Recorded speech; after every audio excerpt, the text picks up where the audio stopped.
Hi, this is Rabbi Tzvi Mandel of Kabbalah Israel Community of Jewish Friends. We're back again, Be'ez Hashem. This is a Tuesday morning, Parshas Toldos. And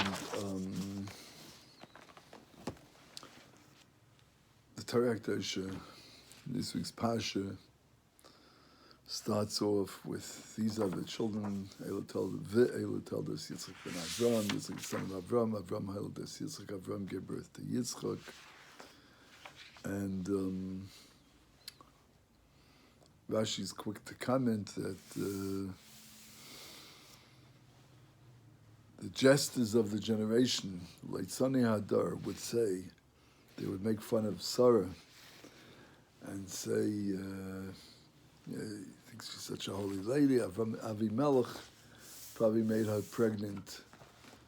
She lived so many years with Avram Avinu and didn't have any children and didn't get pregnant. What did the Eibush do?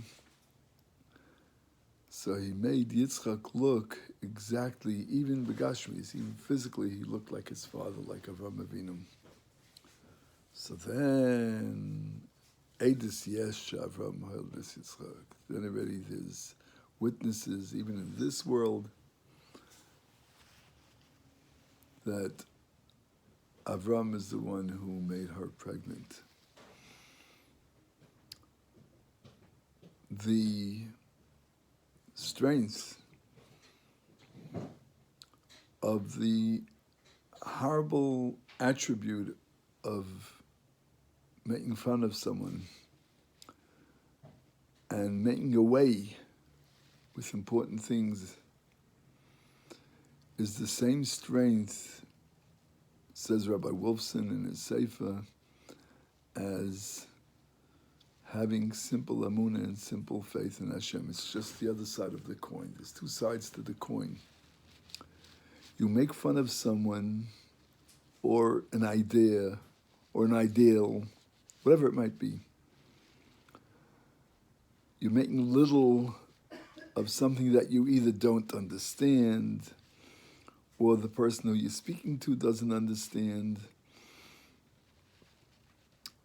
And from that bit of intellect that's not clear, you can make a joke out of it. And it sounds funny, right? It sounds funny.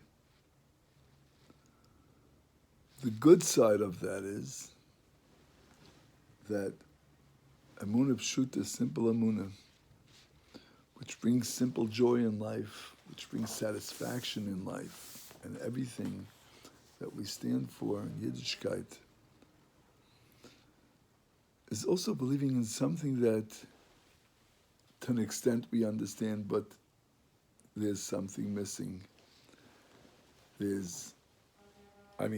Who's going to explain to us on our level why the 6 million Jews had to be geschachten by Hitler? Who could understand any of the 13 principles of Judaism? Oh yeah, your Torah is the truth. Or anything else that we believe in. Mashiach coming, the resurrection of the dead, which we also believe in. When at the right time that the Creator will decide to do these two things. It goes on both. When Mashiach will come and when the dead will wake up and will visit and will see our Zaydis, our parents, our Halik appearance, and their parents.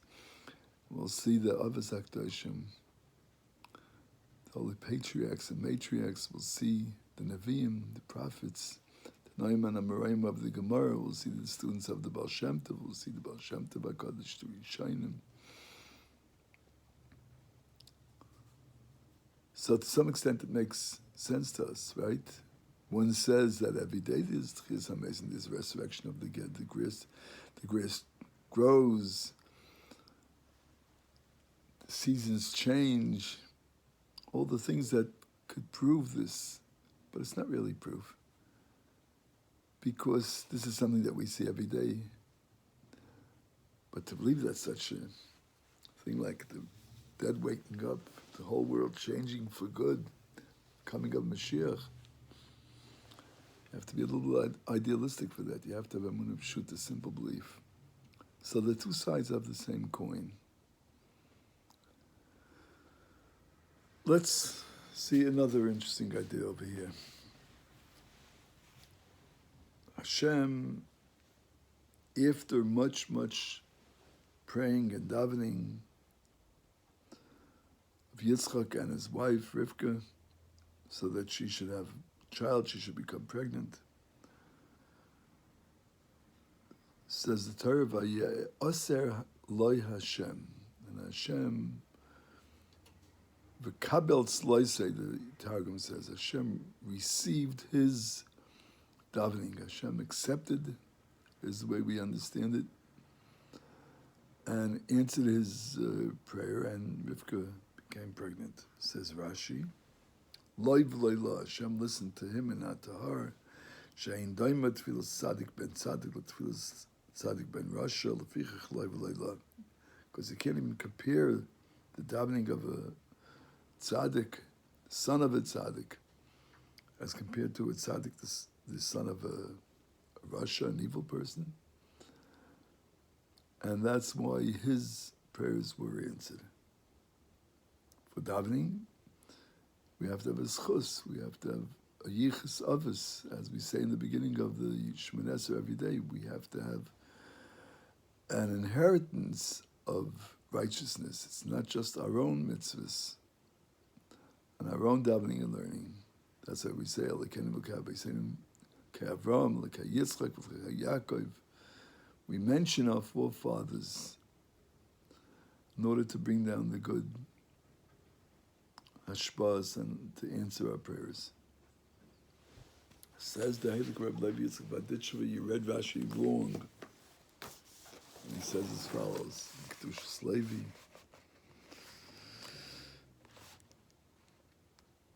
Yitzchak davened to Hashem in the schus of his wife, because of my holy wife, because he thought about himself, how could Hashem, I'm not on the level that Hashem should answer my davening and my schus, my merit.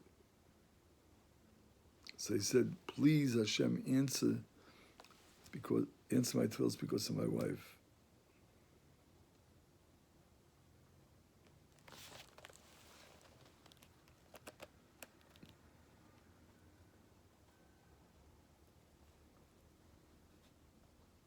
And on that Hashem answered that because he asked me in the schus of Rivka, therefore I'm answering in his schus, but not because of the reasons that he thinks, not because of her.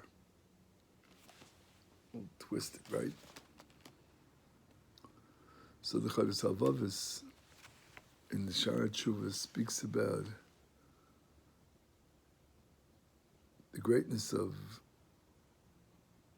a tzaddik that has a father that's a tzaddik, that comes from a yichus of tzaddikim, and a tzaddik ben Rasha, or a Baal Tshuva, actually not a tzaddik ben Rasha, and a Baal Tshuva, which one is greater and which one is bigger, and he goes back and forth. The same thing we have the Ar Chaim HaKadosh speaks about this as well.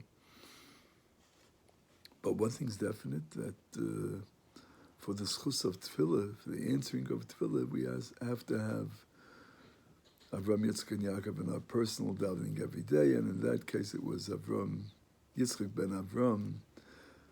But the point here is the way the Kedushas Levi says, him thinking that he's not really worthy of it, and really she is worthy of it. I'll tell you a beautiful story I heard, I think it was last year or 2 years ago. So there's a great Rosh Yeshiva by the name of Rav Kamenetsky, Rav Shmuel Kamenetsky. He heads the Philadelphia Yeshiva. And there was a boy in the yeshiva there, a young man, that was teaching a college student every day during the second half of the day, during second Seder, let's say for an hour or whatever. And this college student, little by little, was becoming a religious Jew. Baruch Hashem, thank God, this is our ultimate dream.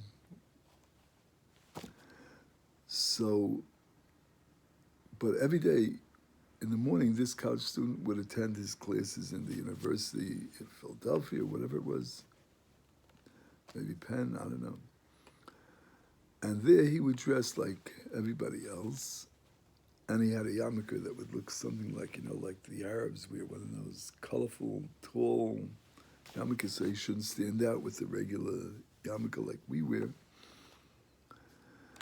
And then, before he came to yeshiva to learn with this fellow in the afternoon, he would run to his dormitory room at the university and change over and put on a shirt like a lot of religious people wear, and a tie perhaps, and put on a yarmulke like a lot of religious people wear. One day he was rushing and he forgot to change his clothes. He comes to the Beis Medrash in Philadelphia yeshiva and sits down next to his friend and says, "Okay, let's start learning." The guy says, "What? You want to come learn? What's that funny yarmulke you're wearing? You're wearing a red shirt? What's this all about?" The guy was beside himself. He thought he came to study Torah and to grow in his Yiddishkeit. He didn't come to a fashion show. It hurt him so much, he ran over to Rabbi Kamenetsky, who was sitting in the Beis Medrash, and told him the story. Rabbi Kamenetsky said to him, "You know what, give me your yarmulke. Let's switch. You take mine and I'll take yours, and you go back and learn with your friend over there." And that's what he did. And the rest of that day, Rabbi Kamenetsky wore that funny-looking yarmulke, and that fellow wore the kind of yarmulke that a lot of Jews wear, a lot of Jews don't wear, and whatever. And so his friend, his chavrusa, was comfortable. And then after that day's learning, the second Seder, what they call in the yeshivas, Rabbi Kamenetsky called over his friend and said like this, "What are you out of your mind? What's wrong with wearing such a kind of yarmulke? Fella's coming to join Yiddishkeit. You should encourage him." So he made a mistake one day. He wore a different yarmulke. So what does that mean? Does that mean anything? Is that anything that's so integral to Yiddishkeit that you have to bawl him out, you have to make him feel bad? I think the guy learned a deep lesson that day. This will be it for today. Have a great day, people.